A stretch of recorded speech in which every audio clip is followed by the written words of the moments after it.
आप लोग स्क्रीन देख पा रहे हैं? Yes sir. Sir thank you.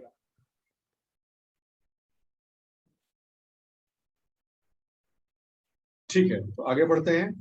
हाँ, इसमें थोड़ा जल्दी में हो गया, मैं बता देता हूँ कि ये चित्र आपको बताना क्या चाह रहा है। देखिए भाई, बहुत सिंपल सी बात है कि जनवरी में यदि ऐसे सभी स्थानों को जोड़ दिया जाए जिनका तापमान समान है, तो आप देखेंगे ये समताप रेखा है। इन सभी स्थानों का तापमान एक जैसा है, इनका तापमान एक जैसा है, इनका तापमान एक जैसा है।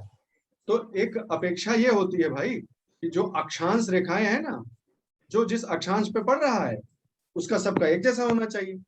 तो समताप रेखा भी वैसी ही होनी चाहिए जैसे अक्षांश होते हैं, एक समानांतर होनी चाहिए। तो फिर ऐसा क्यों है कि कहीं कहीं ये रेखाएं इतना ज्यादा वेरिएशन करती हैं टेम्परेचर के रेंज में? तो उसका कारण जाने रहिएगा कि बहुत सारे लोकल फैक्टर्स भी होते हैं, लेकिन जो मुख्य मैक्रो फैक्टर्स हैं, बड़े जो फैक्टर्स बृहद कारक हैं, वो ये है कि उत्तरी गोलार्ध और दक्षिण सीजन का तो फर्क पड़ता ही है कि जनवरी में कुछ और होगा और जुलाई में कुछ और होगा। ठीक है, और इस बात का भी फर्क पड़ता है कि इस उत्तरी गोलार्ध में लैंड ज्यादा है पोर्शन और पानी कम है, तो इसलिए गर्मी के टेम्परेचर में और जाड़े के टेम्परेचर में खूब वाइड वेरिएशन होगा। ठीक है, जबकि यहाँ पर पानी खूब अधिक है, पानी ज्यादा है, लैंड कम है, तो इसीलिए पानी तो जानते ही आप, सर्कुलेट हो जाता है ना इजिली, टेम्परेचर को अपने जो है वो इक्विलिब्रियम कर सकता है। ये कारण है कि differential distribution of land mass and water in the two hemispheres, अलग अलग गोलार्धों में भूखंड और जलखंड का, भूखंड और जल राशियों का जो आपसी जो प्रतिशत है, उस पर भी, उसका भी एक महत्वपूर्ण प्रभाव पड़ता है कि जो है आइसोथर्म्स जो है यानी समताप रेखाएं हैं वो समानांतर रहेंगी या उनमें बहुत अधिक जो है वो उतार चढ़ाव आएगा। थोड़ा बहुत इसके बारे में जान, बेसिक्स जान लीजिए। ये आप देख लीजिएगा, धरती पर कितना पानी किस रूप में मौजूद है, ये उसका चार्ट है, ये अभी यहाँ बताने की जरूरत है। हाँ, ये भी आप जानते हैं, द्रव जो है, द्रव की जो ये जल है, जल की जो तीन अवस्थाएं हैं, ठोस, द्रव और गैस, गैसीय जो अवस्थाएं हैं तीन, उनमें एक फेज से जब दूसरे फेज में परिवर्तन होता है तो या तो ऊर्जा अवशोषित होती है या ऊर्जा निष्कासित होती है। सिंपल सी बात है। ठीक है, जैसे पानी को आप गर्म करेंगे तो वो इवेपोरेशन, वाष्पीकरण कहलाता है। वही वाष्प जो है वो ठंडा होकर फिर से पानी हो जाए तो उसे संघनन कहते हैं, कंडेंसेशन कहलाता है। इसमें मैं ज्यादा नहीं जाऊंगा, ये बहुत ही बेसिक चीज है, आप सब जानते हैं इसे। मुख्य बात जानने वाली क्या है कि इसी को लैटेंट हीट कहते हैं, गुप्त ऊष्मा। ठीक है, एक फेज से दूसरे फेज में परिवर्तित होते समय ऊष्मा, जितनी ऊर्जा या ऊष्मा जो है वो अवशोषित हो जाती है उस फेज चेंज के लिए जो जरूरी होती है, ठीक है, वो लैटेंट हीट कहलाती है, वो गुप्त ऊष्मा कहलाती है। यहाँ के लिए अभी के लिए इतना ही जानिए, उसको बहुत डिटेल में भी एक्सप्लेन किया जा सकता है latent heat, exactly latent heat किस लेवल तक ले जाती है मॉलिक्यूल्स को कहाँ, लेकिन वो जानने की जरूरत नहीं। कुल घूम घुमाकर जो क्लाइमेटोलॉजी में आपको काम आने वाला है वो सिर्फ इतना जानना है कि जब कभी भी, एक लाइन बोलूं खाली, तो ऐसे समझ लीजिए कि जब कभी भी वाटर वेपर, ये इस रूप में जो है वो जब कभी भी द्रवित होगा तो ऊर्जा रिलीज करेगा, ये ऊष्मा को रिलीज करेगा। लैटेंट हीट जो होगी वो कंडेंसेशन जब भी होगा तो लैटेंट हीट रिलीज होगी, ये देखिए लिखा हुआ है। ठीक है, जब कभी भी वाष्प जो है वो संघनित होकर द्रवीय अवस्था में आएगी तब गुप्त ऊष्मा जो है वो निष्कासित होगी। बस इतना याद रखिए आप, बस यही काम आने वाला है।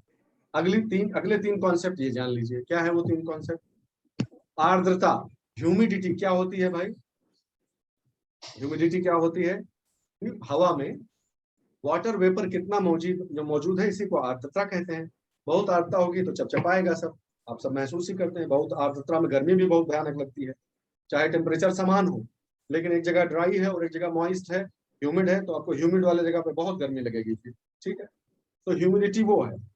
लेकिन रिलेटिव ह्यूमिडिटी क्या है, सापेक्षिक आर्द्रता क्या है? सापेक्षिक आर्द्रता का ये मतलब है कि अगर एक टेम्परेचर फिक्स्ड है, उस टेम्परेचर पर हवा, मान लीजिए इतनी हवा मैंने इकट्ठा कर ली, ये हवा मैक्सिमम कितना पानी अपने अंदर इकट्ठा कर सकती है वाटर वेव के रूप में, वाटर वेपर के रूप में मैक्सिमम कितना पानी होल्ड कर सकता है। इससे पहले कि पानी जो है वो नीचे गिर जाए, उस स्थिति के आने से पहले पहले मैक्सिमम कितना वाटर वेपर, कितनी ह्यूमिडिटी होल्ड कर सकता है, वो हो गया 100%। ठीक है, ध्यान से सुनिएगा। हवा किसी दिए हुए तापमान पर जितनी अधिकतम आर्द्रता अपने अंदर समाहित कर सकता हो, वो उसका 100% ह्यूमिडिटी होगा। उस बेंचमार्क के कंपैरिजन में अभी कितना भर चुका है, वो रिलेटिव ह्यूमिडिटी। ठीक है, सापेक्षिक आर्द्रता ये है कि मैक्सिमम इतना पॉसिबल है और आधा हो चुका है, उस लिमिट का आधा एग्जॉस्ट हो चुका है, हम उस सीमा का आधा पहुंच चुके हैं, तो 50% रिलेटिव ह्यूमिडिटी कही जाएगी। क्या यह बात समझ में आ गई? रिलेटिव ह्यूमिडिटी जानना जरूरी है आपके लिए। सापेक्षिक आर्द्रता, निरपेक्ष आर्द्रता का मतलब है कि कितना वाटर वेपर हो सकता है हवा में और कितना है, ये नाप सकते हैं आप कि इतना वाटर वेपर है। ठीक है, तो इसकी इकाई जो है वो प्रतिशत नहीं होती, ये तो नाप ही लेंगे ना आप कि इतना ग्राम पानी है या इतना वजन पानी है। सापेक्षिक आर्द्रता का मतलब यह है कि मैक्सिमम कितना होल्ड कर सकते हैं और उसकी तुलना में कितना अभी है। तो ये जो कंपैरिजन वाला फिगर है, इसीलिए रिलेटिव ह्यूमिडिटी को परसेंटेज में एक्सप्रेस किया जाता है। ठीक है, प्रतिशत में। एक और शब्द है, ये भी जान लीजिए, ड्यू पॉइंट। ड्यू पॉइंट क्या होता है? ड्यू पॉइंट दरअसल वह तापमान है जिस तापमान तक यदि हवा को ठंडा कर दिया जाए तो उसके अंदर जो भी सैचुरेशन है, ठीक है, जो भी वो है वो कंडेंस हो जाएगा, सैचुरेशन हो जाएगा। ठीक है, उसका सैचुरेशन हो जाएगा उस पूरे वेपर का। उसको ड्यू पॉइंट, ड्यू तो जानते ही हैं आप, ओस की बूंद बन जाए तो वो ड्यू पॉइंट टेम्परेचर, उस तापमान को ड्यू पॉइंट कहते हैं। The more water vapour in the air the higher the dew point. जितना ही ज्यादा वाटर वेपर भरा होगा, वो तापमान जरा सा ही कम करिए, ठीक है, जरा सा ही कम करिए और पूरा सा जो है सैचुरेशन हो गया। अगर बहुत कम है पानी तो बहुत नीचे तक ठंडा करना पड़ेगा, तब वो इकट्ठा हो, सिंपल सी बात। तो टेम्परेचर जो एकदम सैचुरेटेड है, ऑलरेडी सैचुरेटेड है, उसका जरा सा भी तापमान कम कर दीजिए तो काम हो जाता है। अगला कॉन्सेप्ट, ये सब इसलिए सिर्फ बता रहे हैं, देखिए जबरदस्ती का थ्योरी बनाना मैं नहीं चाहता, ठीक है, उसका कोई फायदा नहीं। ये वही सब कॉन्सेप्ट हैं जो सीधे सीधे आपको अभी जब हम इंडियन मानसून, वर्ल्ड क्लाइमेट ये सब पढ़ेंगे, सीधे यही सब इस्तेमाल है। नेक्स्ट कॉन्सेप्ट, ऐसा क्यों होता है कि जमीन पर पड़ने वाला विकिरण और समुद्र के सतह पर पड़ने वाला विकिरण, उन दोनों का प्रभाव अलग अलग होता है? ऐसा क्यों होता है? उसके 4 कारक हैं, लिखे भी हुए हैं। सबसे पहली बात, सबसे इंपॉर्टेंट बात, कि जमीन में उतना गहराई तक रेडिएशन पहुंचेगा ही नहीं, वो सरफेस को ही गर्म करेगा, सरफेस ज्यादा गर्म हो जाएगा फिर। तो यानी ज्यादा, भाई ज्यादा एरिया में वही ऊर्जा ज्यादा एरिया में डीप तक जाके खर्च हो जाए, एक ये स्थिति हुई। और एक पतला सा ऊपर का ही सरफेस है जो उसी पर सारा रेडिएशन पड़ा, नीचे जा ही नहीं रहा है, पेनिट्रेशन हो नहीं रहा है, नंबर 1। दूसरा, लैंड की स्पेसिफिक हीट, विशिष्ट ऊष्मा जो होती है वो कम होती है, ठोस है ना भाई, तो वो फटाक से गर्म हो जाएगा। तीसरा, मिक्स करने के लिए है, जमीन का एक टुकड़ा जमीन के दूसरे टुकड़े की तरफ तो जा नहीं सकता, हवा और पानी की तरफ।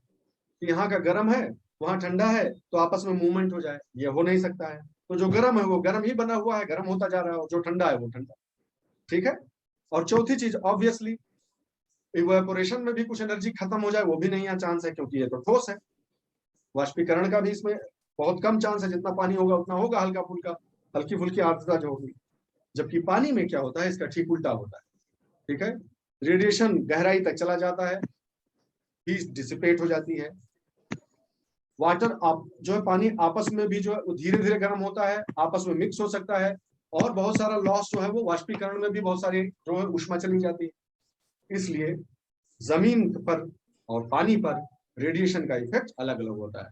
ये क्यों बता रहे हैं, ये सामने ही देख लीजिए उदाहरण, फटाक से आपको पता ही चल जाएगा कि ये थ्योरी क्यों बताई, क्योंकि ये उसका अनुप्रयोग है, उसका एप्लीकेशन प्रैक्टिकल आपके सामने है। इसे क्या बोलते हैं, सी ब्रीज। देखिए दिन का समय, देखिए ये दिन का समय है, जमीन ऊपर बताए गए कारणों से, ये जो कारण आपको हमने बताए उन कारणों से जमीन पर उसी रेडिएशन का, वो समुद्र पे भी पड़ रहा है, लेकिन उस रेडिएशन का यहाँ असर दूसरा है। जमीन ज्यादा गर्म हो जाएगी, जब जमीन ज्यादा गर्म हो जाएगी तो वहां की जो हवा है वो वार्म होकर ऊपर उठेगी, और जब वार्म होकर ऊपर उठेगी तो उस रिक्ति को भरने के लिए समुद्र के ऊपर से हवा बहेगी, इसे सी ब्रीज कहते हैं। दिन के समय का ये हो गया, क्योंकि सी कूलर है और लैंड वार्मर है। ठीक इसका उलट कर दीजिए रात के समय। रात के समय जमीन ठंडी हो जाएगी। क्यों भाई, क्यों जमीन क्यों ठंडी हो जाएगी, बताइए जरा। सर ठोस है तो जल्दी ठंडा होता है, जल्दी गर्म वही होता है, कारण जल्दी ठंडा होता है। दरअसल आप, हाँ, आप सोचेंगे तो आप पाएंगे कि उन्हीं कारणों से, जिन कारणों से वो जल्दी गर्म हुआ था, वही प्रॉपर्टीज हैं जो उसे जल्दी ठंडा कर देती हैं।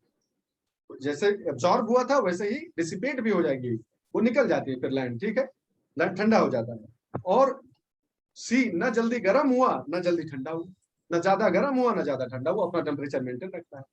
तो रात में मामला उल्टा हो जाएगा, रात में ये गर्म होगा इसकी तुलना में, और यहां से ठंडी हवा समुद्र की तरफ बहेगी। इसी को सी ब्रीज और लैंड ब्रीज कहा जाता है, इन दोनों को, ठीक है।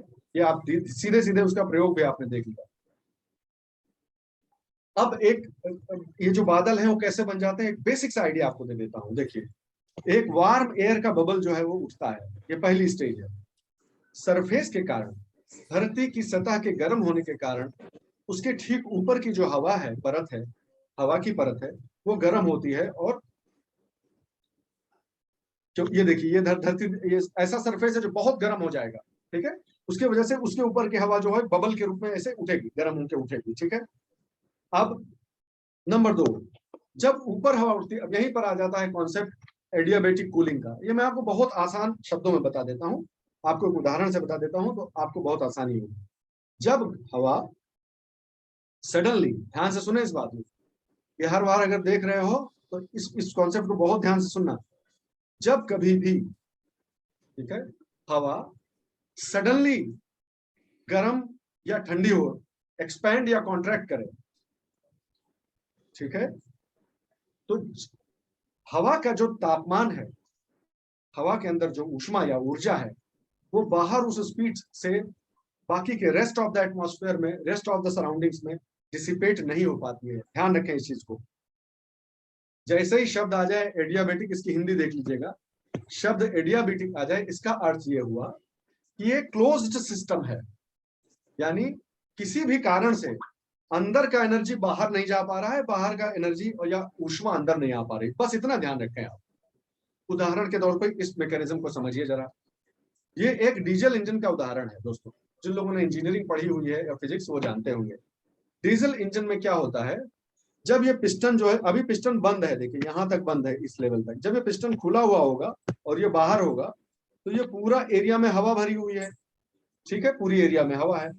पिस्टन एकदम से बंद कर दिया, जब एकदम से कंप्रेस करेंगे, तो हवा को जब आप एकदम से कंप्रेस करते हैं तो उसका आयतन कम हो जाता है, ठीक बात है। दबाव बढ़ाते हैं आप, आयतन एकदम से कम हो जाता है, तो उसमें ऊष्मा पैदा होती है। कम जगह में अब सारे अणु आ गए ना, उसमें ऊष्मा जो है पैदा होती है। वो ऊष्मा जो है वो बाहर नहीं जा पाती, क्योंकि ये क्लोज सिस्टम है, और वो हवा गर्म हो जाएगी। यही अगर आइडियल सिस्टम होता, आदर्श परिस्थितियों में, तो जब आप उसको कंप्रेस करेंगे तो अगल बगल सारा हीट निकल जाएगा, क्या दिक्कत है।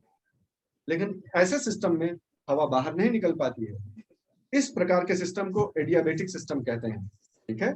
और कंप्रेस करने में देखिए, हम इसको टेम्परेचर क्या बाहर से सप्लाई कर रहे हैं, बताइए जरा। क्या हम इस हवा को बाहर से ऊष्मा दे रहे हैं क्या, तापमान बढ़ाने के लिए?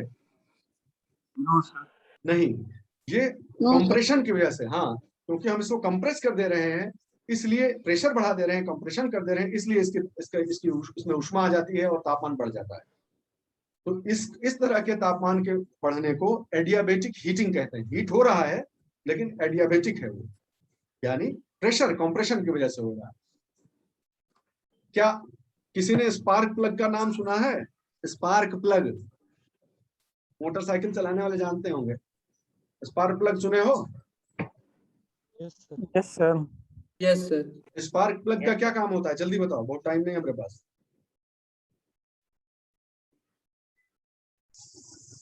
अरे उसके नाम में ही है भाई, स्पार्क प्लग। इसीलिए स्पार्क प्लग बोलते हैं ना, क्योंकि वो स्पार्क पैदा करता है देता है सर इंजन पेट्रोल को जलाने के लिए। इंजन में जो ईंधन और हवा का मिक्सचर है उसको जलाने के लिए वो स्पार्क पैदा करता है।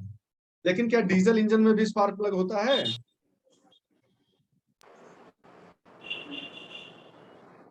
जानते हो कि नहीं जानते हो? कोई बात नहीं, नहीं जानते हो तो जान लो। स्पार्क प्लग सिर्फ पेट्रोल इंजन में होता है, डीजल इंजन में नहीं होता है। क्योंकि वहां पर ये देखिए आपके सामने है, क्योंकि डीजल इंजन में इग्निशन के लिए बाहरी किसी आग की जरूरत नहीं पड़ती। इसका टेम्परेचर ही इतना अधिक बढ़ जाता है कि इंटरनल कंबशन ही हो जाता है इसमें। ये इसी इसी ऊष्मा से, इसी तापमान के बढ़ जाने से ये जो ग्लो प्लग लगा हुआ है ये सिर्फ शुरू में उसको गर्म करता है जब बहुत ठंडी हो गाड़ी। उसके बाद जब इंजन एक बार चल जाता है दोस्तों, तो ये पिस्टन बार बार इसको हवा को इतना दबा देगा कि उसमें वो जल जाएगा, और यहां से आएगा फ्यूल, यहां से आएगा ईंधन।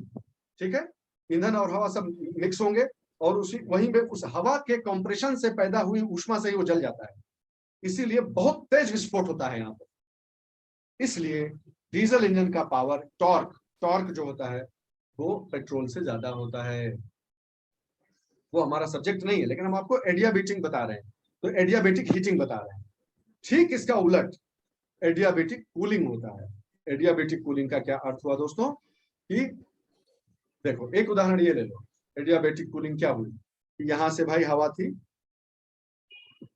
हवा इससे लड़ी, हवा चल रही थी, ऐसे ठंडी सी हवा आ रही थी समुद्र के ऊपर से, मान लीजिए आ रही, वो इस पहाड़ से लड़ी और सडनली इसको उठ जाना पड़ा।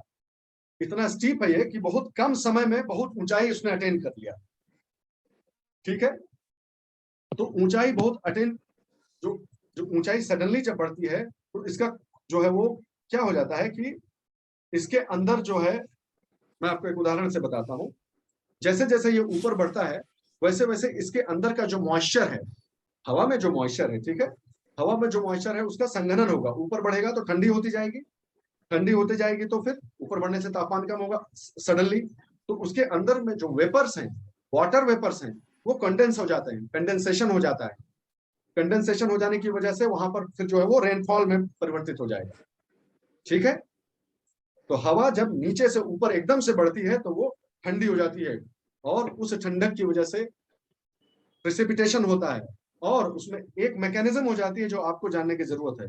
यहाँ पर एक छोटा सा विरोधाभास आपको लगेगा, लेकिन अभी से ही जान लीजिए। ठीक है, वो विरोधाभास ये है, ये बात तो सही है कि जब कभी भी पार्सल ऑफ एयर जो है वो उठता है, ये दूसरा लैंग्वेज लिखो, हाँ यहाँ पर, जब कभी भी कोई भी हवा का जो हवा की एक बॉडी है वो जब किसी से टकराकर, मान लो पहाड़ से टकराकर ऊपर उठ रही है, तो एक्सपैंड करती है और कूल करती है। ठीक बात है, ये विरोधाभासी है। एक्सपैंड करती है और कूल होती है, ये विरोधाभास आपको लग रहा होगा, है कि नहीं है? क्योंकि हम जानते हैं कि हवा जो है वो गर्म करते हैं, लेकिन गर्म करने पर एक्सपैंड करती है। लेकिन ये जो अपड्राफ्ट होता है, पहाड़ से लड़ने की वजह से हवा का एक मास सडनली ऊपर जो उठा दिया जाता है तो वो एक्सपैंड होता है और कूल हो जाता है ऊपर हाइट में जाने की वजह से। उसके वजह से इस विरोधाभास की वजह से एक और विरोधाभास हो जाता है। वो क्या है? ध्यान से सुने इस बात को, क्योंकि अभी अभी आपने सीखा है। यह बात तो ठीक है कि उसके अंदर जो वाटर वेपर होगा, क्योंकि ठंडा हो गया है भाई, तो ठंडा हो जाने पर कंडेंसेशन हो जाएगा, तो कंडेंसेशन से प्रेसिपिटेशन जैसा हो जाएगा, थोड़ा पानी गिर जाएगा, जो भारी होगा वो नीचे गिर जाएगा, बरसात हो जाएगी। लेकिन जैसे ही पानी वाष्प के रूप से द्रव के रूप में परिवर्तित होगा, उसी समय जो गुप्त ऊष्मा है वो रिलीज होगी कि नहीं होगी? ये बात ध्यान से सुनिएगा, मैं वापस बता दूंगा अगर आपको लगता हो कि ठीक से नहीं बता पाया पहली बार। ध्यान से सुनिए, जब कोल्ड और मॉइस्ट हवा यानी ठंडी और आर्द्र हवा, मान लीजिए ये स्ट्रक्चर है, इस पर्वत के इस साइड से लड़ने के बाद इसके पास और कोई रास्ता नहीं है, इसको ऊपर बढ़ने के लिए फोर्स कर दिया गया। ऐसा समझिए कि ऊपर उठने के लिए इसको फोर्स कर दिया गया। तो वो करने पर क्या होगा? हवा का तापमान गिरेगा, ठंडी होती जाएगी, और ठंडी हवा तब तक ऊपर बढ़ती जाएगी जब तक उसका, है ना, ये जब तक स्लोप है हवा ऊपर बढ़ेगा। ठीक है, अब जैसे ही तापमान गिरने की बात आएगी तो समस्या ये है कि ठंडी हवा तो है और उसका तापमान गिरेगा टकराने से, ऊपर बढ़ने से। लेकिन एक छोटा सा अपवाद स्वरूप एक चीज और हो जाएगी कि जब पानी बरसना पानी बनेगा, भाप से पानी बनने की प्रक्रिया में कुछ ऊष्मा रिलीज होगी ना, लैटेंट हीट जो है वो रिलीज होगी। तो इस प्रक्रिया से जो लैटेंट हीट रिलीज होगी वो उस रेट से ठंडा नहीं होने देगी, थोड़ा थोड़ा गर्म भी रखेगी उस हवा को। यही वो पॉइंट है जो समझने वाला है, कॉम्प्लिकेटेड पॉइंट यही है, बस इतना सही है कि ये बात सही है कि हवा ऊपर उठेगी, ठीक है, ऊपर उठेगी ठंडी और मॉइस्ट हवा ऊपर उठेगी तो क्लाउड्स बनेंगे। वाटर वेपर से वो लैडन है, वाटर वेपर से लदे हुए हैं, इसलिए क्लाउड सैचुरेटेड हो जाएंगे। सैचुरेटेड हो जाएंगे तो मॉइस्चर जो है वो कंडेंसेशन, संघनन हो जाएगा। संघनन हो जाएगा तो जैसा जैसा तापमान हो, अगर तापमान सामान्य है तो बरसात होगी, बहुत ठंडा है तापमान तो स्नो गिरेगी, बर्फबारी होगी। लेकिन दोनों ही परिस्थितियों में यह बात तय है कि जब पानी जो है वो अपने गैसीय अवस्था से द्रव या ठोस जिसमें भी परिवर्तित होगा तो गुप्त ऊष्मा जो है वो जरूर बनेगी, लेटेंट हीट रिलीज होगी। इसलिए ये थोड़ा बहुत गर्म रहता, नहीं तो रुक जाएगी ना, आप समझिए इस बात को, नहीं तो रुक जाती, लेकिन थोड़ी बहुत गर्मी भी उसमें बनती रहेगी इस लेटेंट हीट की वजह से, इसलिए चढ़ती जाएगी चढ़ती जाएगी चढ़ती जाएगी, इस प्रकार की स्थिति बनती है और टॉप पे जाकर फिर वो रुकती है। ठीक है, आप देखेंगे मैंने एक दो उदाहरण जो है ये देखिए, इस प्रकार की स्थिति कई बार पैदा हो जाती है। इस प्रकार हवा ऊपर पूरा उठ के और जो है वहां बादल बना के तब जाके ठहरती है और इसमें फिर बारिश होती है। तो ये पर्वत जन्य बारिश है।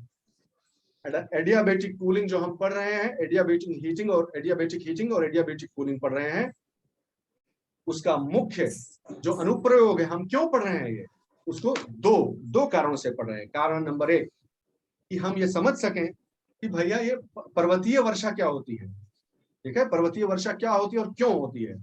तो हम ये समझ पाए कि जब भी हवा नीचे से ऊपर उठेगी, ठीक है, जैसे उठेगी तो उसके टेम्परेचर में जो है वो गिरावट आएगी, ये बात सही है।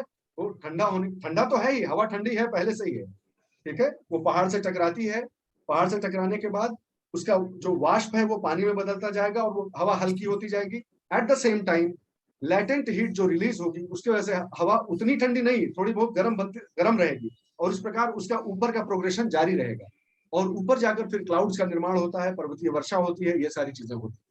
तो ये हुआ पर्वतीय वर्षा। अब ठीक इसके दूसरी साइड की स्थिति देखिए दोस्तों, उसके ठीक अपोजिट साइड का, यहां पर तो ये सब हो गया। अब आगे क्या होगा भाई, इसके लिए मैंने एक और चित्र डाला था, देखते हैं मिल जाता है तो मैं आपको दिखाता हूँ। ओरोग्राफिक रंग, ये देखिए, ये मैं कह रहा था, जो आपको बताना चाह रहा था कि यहाँ से जैसे जैसे ही ठंडी यहाँ से हवा, मॉइस्ट हवा यहाँ पर आएगी और ऊपर बढ़ेगी तो उसका वो ठंडी होती जाएगी। कंडेंसेशन होने से जो है पानी अपनी गैसीय अवस्था से द्रव अवस्था में आएगा, द्रव अवस्था में आएगा यानी क्लाउड्स बनेंगे। क्लाउड्स जब बनेंगे तो वो किस हाइट तक जाएंगे, क्या वो फटाक से ठंडे हो जाएंगे? नॉर्मल लैप्स रेट जिसे कहते हैं, ध्यान से सुने बात, अगर ये एक जिसे कहते हैं एक स्थिर दर से, एक कांस्टेंट रेट से ऐसे ऊपर हवा जो है बढ़ती जाए, टेम्परेचर गिरता जाए, उसे नॉर्मल लैप्स रेट बोलते हैं। लेकिन दिक्कत क्या आती है कि पानी के वाष्प से द्रव बन जाने में जो लेटेंट हीट पैदा होती है वो उसे नॉर्मल लैप्स रेट से ठंडा होने नहीं देती है। यही इसका मेन कॉन्सेप्चुअल पॉइंट है। तो कोई पूछे कि ये जो लैप्स रेट है वो मॉइस्ट एयर का जो लैप्स रेट है और ड्राई एयर का जो लैप्स रेट है वो सेम होगा कि अलग होगा? एक मॉइस्चर लिए हुए हवा ऊपर बढ़े और ड्राई हवा ऊपर उठे, दोनों के तापमान के गिरने का की दर जो है वो क्या होगी? तो आप क्या जवाब देंगे? क्या अलग अलग होगी या सेम होगी? अलग अलग। और उसका अगर कारण पूछे कोई कि क्यों अलग अलग होगी तो क्या बताएंगे? दो शब्द युग्म है, एक शब्द युग्म है उसमें दो शब्द है, बस वही बोल देना आप। मॉइस्ट एयर, बिल्कुल, बस सिर्फ लेटेंट हीट आपको समझ याद रखना है। इसमें जब ऊपर उठेगा तो लेटेंट हीट भी तो रिलीज होगी भाई। मॉइस्ट वाले एयर में जब मॉइस्चर नीचे पानी बन के बरसेगा तो लेटेंट हीट भी तो रिलीज होगी, इसलिए उसका टेम्परेचर उस हिसाब से नहीं गिरेगा जैसा ड्राई एयर का होगा। सिंपल सा, बस यही आपको याद रखना है। तो एडियाबेटिक हीटिंग और एडियाबेटिक कूलिंग एक ही उसके जो है वो दो पहलू हैं जहां तक क्लाइमेट का सवाल है। ये देखिए यहां तक तो पहुंच गए भाई, अब सारा मॉइस्चर नीचे गिर चुका है, प्रेसिपिटेट हो चुका है, ठीक है भाई, यहां पर आप पहुंच गए। अब यहां पर क्या है ठीक है, यहाँ पर सूखी हो चुकी है। मुख्य बात यह है कि यहाँ पर जो हवा है वो ड्राई हो चुकी है। ठीक है, यहाँ पर ड्राई एयर जब माउंटेन से डिसेंड करेगी, माउंटेन से के दूसरे साइड में नीचे उतरेगी, तो इसका मॉइस्चर तो सारा जा चुका है, मॉइस्चर तो उस साइड में बरस चुका है। इसको वो बोलते हैं ना वर्षा प्रदेश और छाया प्रदेश, आपने हिंदी में पढ़ा होगा, ऐसे ही बोलते हैं कुछ, छाया प्रदेश है ना, छाया प्रदेश। तो अब ये इधर आ गई है छाया प्रदेश में, यहाँ बारिश तो होगी नहीं क्योंकि मॉइस्चर सारा जा चुका है। नीचे जब वो गिरती है, नीचे चलती है, तब ड्राई जो जो एयर है ना, वो ठीक उसका उल्टा होता है जो उस साइड हुआ था। नीचे जब ड्राई एयर गिरती है तो उसका तापमान बढ़ता जाता है, एकदम सडनली नीचे गिरती है और तो उसका तापमान जो है वो बढ़ जाता है, उसका एयर इंक्रीज एयर। देखिए सनी कंडीशंस ये ठीक है, उस समय सूरज निकला होना निकला, उसको छोड़ दीजिए। हवा का ड्राई होना और increased air pressure combined to give heat, simple सी बात है, जो अभी इस इंजन वाले उदाहरण में हमने पढ़ा था कि हवा का जो है नीचे जब वो एकदम से गिरती है तो एयर प्रेशर बढ़ता है, ऊपर बढ़ने पे एयर प्रेशर कम होगा, ऊपर वहां उस हाइट पे, नीचे जैसे जैसे बढ़ेगी एयर प्रेशर बढ़ेगा, और ड्राई है इसलिए ये गर्म गर्म हवा बन के नीचे आएगी। तो जिस प्रकार इस वाले एरिया में, इधर वाले एरिया में बारिश के कारण वो मानव जीवन को और बायोलॉजिकल जो लाइफ है उसको प्रभावित करती है, ठीक उसी प्रकार इसका भी अपना सिग्निफिकेंस है, इसका भी अपना महत्व है। इस तरफ जो ड्राई और वार्म एयर नीचे उतरती है वो ऐसे ठंडे प्रदेशों के लिए बहुत महत्वपूर्ण हो जाती है जहां पर बर्फ जमी हो। आप समझ रहे हैं मेरी बात? ऐसी जगहों के लिए यह हवा वरदान के रूप में आती है, जहां पर बर्फ जमी हो, जहां पर बहुत अधिक ठंडक हो, जहाँ की फसलों को फ्रॉस्ट वगैरह से, पाला पड़ने से इससे नुकसान का खतरा हो। इस तरह इस सब जगह के एरिया में जहाँ अननेसेसरी मॉइस्चर हो, वहां ड्राई और वार्म एयर जब आएगी तो उस ये अच्छा एक बात और बता दूं, ये कोई छोटी मोटी एक पहाड़ी के स्केल पे नहीं हो रहा है, ये बहुत बड़े लेवल पे होता है, प्लीज अंडरस्टैंड दिस। ठीक है, ये पूरी पूरी की पूरी पर्वतमाला के स्तर पे होता है, तो बड़े बड़े एरियाज में, बहुत बड़े बड़े भूखंडों के संदर्भ में हम बात कर रहे हैं। तो उस जगह के जनजीवन को, उस जगह के जो है सोशियो इकोनॉमिक एक्टिविटीज को वो प्रभावित करती है।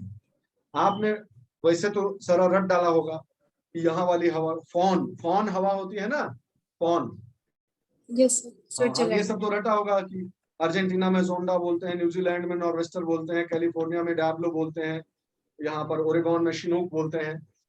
ये दरअसल अलग अलग नाम दे दीजिए चाहे जो कर दीजिए, घूम घुमा के यही वो गतिविधि है जो हमने अभी सीखी। इस तरफ से जो हवा उतरने वाला है, यही वो गतिविधि है जिसके कारण ये हवाएं गर्म होकर, देखिए इस बात को समझिए कि अल्टीमेटली यहाँ पिस्टन जैसा स्थिति तो है नहीं, तो ये बात सही है कि अल्टीमेटली ये हवा चाहे जितनी गर्म हो जाए, धीरे धीरे इसका तापमान अपने सराउंडिंग्स में बिखर जाएगा और हवा नॉर्मल हो जाएगी। लेकिन मेन समझने वाली चीज है कि ये इतना तेजी से ये होता है कि उस रेट से डिसिपेट नहीं हो पाता है। जब यहाँ ये पहुंच जाएगी प्लेन में, धीरे धीरे धीरे धीरे नॉर्मल हो जाएगी। सेम चीज यहाँ भी है, ये इतनी तेजी से घटना होती है दोस्तों कि उतने टाइम में वो जो हीट का ट्रांसमिशन है वो नहीं हो पाता है। इसीलिए इसे एडियाबेटिक कूलिंग और एडियाबेटिक हीटिंग इसलिए इसको कहा जा रहा है।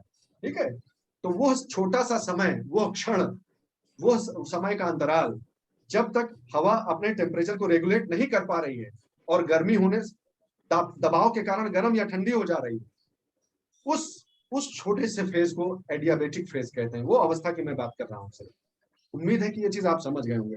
तो इसका बहुत प्रभाव पड़ता है, मैंने इसमें सारा थोड़ा बहुत लिख भी दिया है, थोड़ा आपके लिए होमवर्क दे दिया है कि जान लीजिएगा कि कौन से वो क्षेत्र। जैसे एक उदाहरण बता देता हूँ, बहुत सारे वाइन प्रोड्यूसिंग जो एरियाज हैं, वाइन जो बनाते हैं, पीने वाला जो वाइन होता है ना, वहां पर इसका बहुत पॉजिटिव इम्पैक्ट पड़ता है, क्योंकि वार्म होती है, वार्म ब्रीज होती है, तो ये जो है फंगस, पता चला पूरे के पूरे फसल में इतना ज्यादा वहां पर दिक्कत है कि फंगस लग जा रहा है। ठीक है, कोई और डिजीज लग जा रही है, तो ये आती है तो बर्फ जो टेम्परेचर को नॉर्मल कर देती है और फंगस से रिलेटेड जो डिजीज वगैरह उसका खतरा घटा देती है। तो इस प्रकार मानव के जनजीवन को और उसकी सामाजिक आर्थिक गतिविधियों को यह प्रभावित करती है, यहाँ तक कि मानव के व्यवहार को भी, आदमी के उसके मानसिकता पर भी प्रभाव पड़ता है। आप डिटेल में पढ़ेंगे, यहाँ पर उसका औचित्य नहीं है, जब आप पढ़ेंगे तो आप जान जाएंगे। तो ये आप समझ गए हैं, आई होप कि आपको क्लियर हो चुका है एस्पेक्ट। ठीक है, अब बीच में कोई चीज मैंने छोड़ी है तो मैं वो उसे आपको कंप्लीट करा के फिर एक दो चीज बताता हूँ। ठीक है, हाँ एक और उदाहरण देखिए, एक और उदाहरण देख लीजिए हवा के मूवमेंट का, टेम्परेचर के रेगुलेशन का, और यहां से शुरू करते हैं। ये वाला एस्पेक्ट तो आप समझ ही गए कि टेम्परेचर इन्वर्जन, तापमान का जो व्युत्क्रमण है वो 2 स्तरों पे होता है। एक स्तर आप समझ गए, एटमॉस्फेयर की अलग अलग लेयर्स में कहीं घट रहा है, कहीं बढ़ रहा है, कहीं घट रहा है, बढ़ रहा है। नॉर्मली क्या होना चाहिए, या ऐसा समझ लीजिए कि मनुष्य ने नॉर्मल किसको माना है, हाइट बढ़ने के साथ टेम्परेचर क्या हो तो नॉर्मल है, घटने को नॉर्मल माना है कि हाइट बढ़े भाई तो तापमान घटना चाहिए, ये नॉर्मल। तो जब ये ऐसा नहीं होगा तब हम उसे इन्वर्जन बोलेंगे, ठीक है। ऐसा ना हो हाइट बढ़ने के साथ तापमान बढ़ जाए तो उसे इन्वर्जन कह देंगे। जल्दी से देख लीजिए, आप एक उदाहरण देख लीजिए।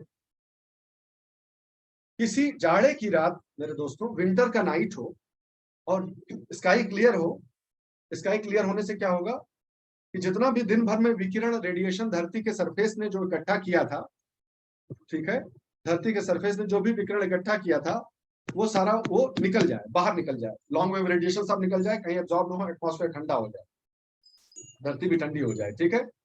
तो पता चला कि जाड़े में और पोलर एरियाज में भी, पोल वाला जो एरिया है, जमीन इतनी ठंडी है कि जमीन, ठीक है, जमीन इतना ज्यादा ठंडी हो जा रही है कि उसके ठीक ऊपर, यहाँ देखिए उदाहरण, ये जमीन इतनी ठंडी है हो जाए किसी भी कारण से, चाहे वो पोल के नजदीक हो, चाहे जाड़ा हो, कि उसके ऊपर की हवा जो है वो उसके कारण खूब ठंडी हो जाए, ठीक है। और एक्चुअली ऊपर भी, यहां तो ठंडक है ही, आप जानते ही हैं।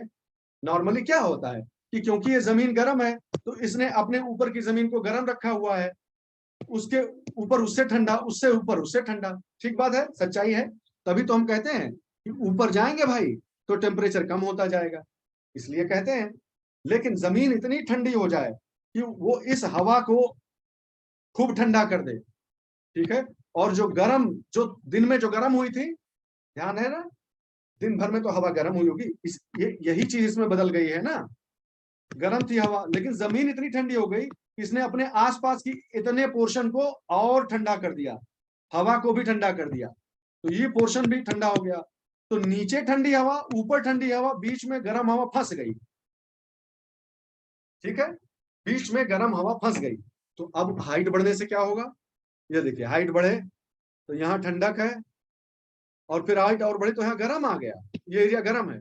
तो देखिए इन्वर्जन हो गया, इस पॉइंट पे टेम्परेचर उल्टा हो गया, जो टेम्परेचर कम होना चाहिए था तो टेम्परेचर बढ़ रहा है ऊपर जाने में, ठीक है। इसी को टेम्परेचर इन्वर्जन बोलते हैं। ये लोकल लेवल पे, ग्लोबल लेवल पे ये है, लोकल लेवल पे ये है। इसका एक उदाहरण देखिए, ये तो आप देखे होंगे, कभी देखे नहीं है कि ट्रैप हो जाए ऐसे, हवा जो है वो ठहरा हुआ हो, ठहर गया हो, पूरा धुएं का गुबार, फॉग और स्मॉग ऐसा बन के ठहर गया हो, बहुत समय तक ठहर जाता है, हवा में टंगा रहता है, कई बार ऊपर नहीं जा पाता है। इसीलिए नहीं जाएगा ना, क्योंकि ठंडा है ना, गर्म हवा ऊपर को जाती है ना, जब नीचे ठंडा ऊपर गर्म है तो ऊपर मूवमेंट क्यों होगा, वर्टिकल मूवमेंट नहीं होगा, तो वो स्टेबल कर देगा, स्टेबलाइज कर देगा, वैसा का वैसा रहेगा, मूवमेंट बंद हो जाएगा, वर्टिकल मूवमेंट विल स्टॉप। देखिए माउंटेन वैली में क्या होगा, दिन के समय देखिए क्या होगा ये जो स्लोप साइड है, सिंपल सी बात है, जहां पर सूरज की रोशनी खूब झपाझप पड़ रही है, ये स्लोप साइड गर्म हो जाएगी, ठीक बात है, गर्म होके ऊपर उठेगी स्लोप साइड की हवा इसके ऊपर की, और वो फिर ठंडी होके नीचे आएगी। तो ऐसे गर्म हवा, इस यहाँ पर जो रहने वाले लोग हैं उनको नीचे से गर्म हवा ऊपर की तरफ जाती हुई मिलेगी। रात में क्या होगा दोस्तों, रात में वही होगा कि ये जल्दी ठंडा हो जाएगा, ठीक बात है। तो यहाँ पर जो हवा है इकट्ठा हुई है ये ठंडी हो जाएगी, ये हम पहले ही जान चुके हैं कि जो स्लोप है वो जैसे गर्म हुआ था वैसे जल्दी ठंडा भी होगा, वहां की हवा ठंडी हो जाएगी, तो ठंडी हो जाने की वजह से वो भारी हो जाएगी, डेंसिटी उसमें होगी, तो वो नीचे की तरह जो है वो ऐसे ग्रेविटी के इफेक्ट में नीचे की तरफ गिरेगी और नीचे से वार्म हवा को ऊपर उठा देगी, ठीक है। इसको माउंटेन और वैली ब्रीज बोलते हैं, ठीक है, इस बात को ध्यान रखिएगा। जैसे लैंड और सी ब्रीज पढ़ा था हमने, वैसे ये माउंटेन और वैली ब्रीज, इसका भी कारण आप जान गए कि ठंडी हवा नीचे गिरती है, जो है मान लीजिए, एक्चुअली लिक्विड समझ लीजिए, इसको लिक्विड समझ लीजिए कि ऊपर लिक्विड है, वहां से छोड़ दिया तो ग्रेविटी के इफेक्ट में नीचे आ गया, वैसा समझ लीजिए समझने के लिए, ठंडी हवा नीचे आके गर्म हवा को ऊपर वो कर देगी, ठीक है। इसके भी इंप्लीकेशंस होते हैं, फ्रॉस्ट हो जाता है, ठंडक बहुत ज्यादा बढ़ जाती है, चिलिंग इफेक्ट आ जाता है वहां स्लोप पर रहने वालों के लिए। आपका होमवर्क क्या है कि फॉग, स्मॉग, फ्रॉस्ट और एंटी साइक्लोनिक, इसको छोड़ दीजिए, चलिए इसको मैं करा दूंगा जब साइक्लोन एंटी साइक्लोन पढ़ेंगे। ये तीन आप पढ़ के समझ लीजिएगा तीनों में क्या अंतर है, ये बहुत जरूरी है, क्वेश्चन आ चुका है इस पर, इसलिए।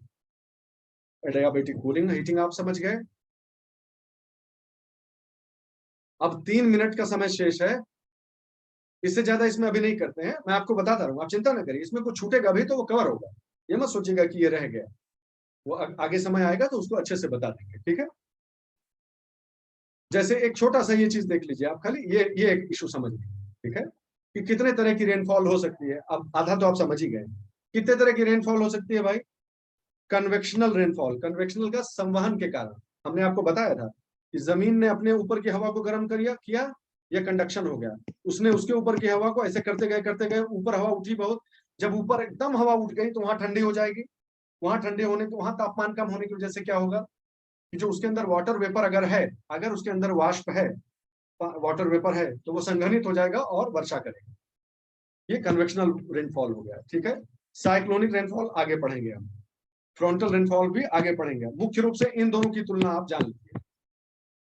ओरोग्राफिक यानी पर्वतजन्य, पर्वतीय वर्षा क्या होती है, अभी हमने सीखा कि जब मॉइस्ट हवा, वार्म मॉइस्ट हवा बढ़ती है पर्वत की ओर, तो वो ऊपर फोर्स अपवेलिंग की वजह से उस जो ऊपर जाती है जब वो, तो उसके अंदर जो वाष्प मौजूद है वो संघनित हो जाती है और इस प्रकार वर्षा के रूप में परिवर्तित हो जाती है, ठीक है।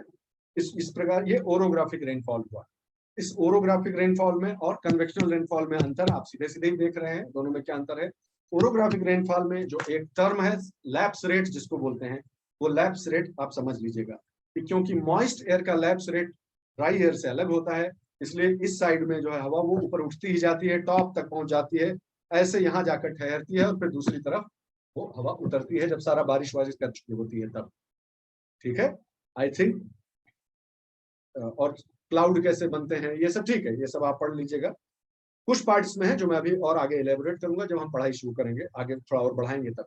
अब धीरे धीरे हम क्लाइमेट के जो मेन एक्टिविटीज हैं उनके तरफ बढ़ेंगे। So I think it's all right for today. If somebody wants to say something, I think we can discuss on the group if there is anything. इस पीडीएफ को अच्छे से देख लीजिएगा, मैं इसको जल्दी शेयर कर दूंगा, ठीक है, अभी आज ही शेयर कर दूंगा, तो इसको एक नजर अच्छे से आप सब देख लीजिएगा और बाहर सर्कुलेट मत कीजिएगा, अपने उसके लिए रखिएगा। तो सर की परमिशन से हम इसे अभी क्लोज करते हैं, ठीक है। Thank you very much. Thank you sir.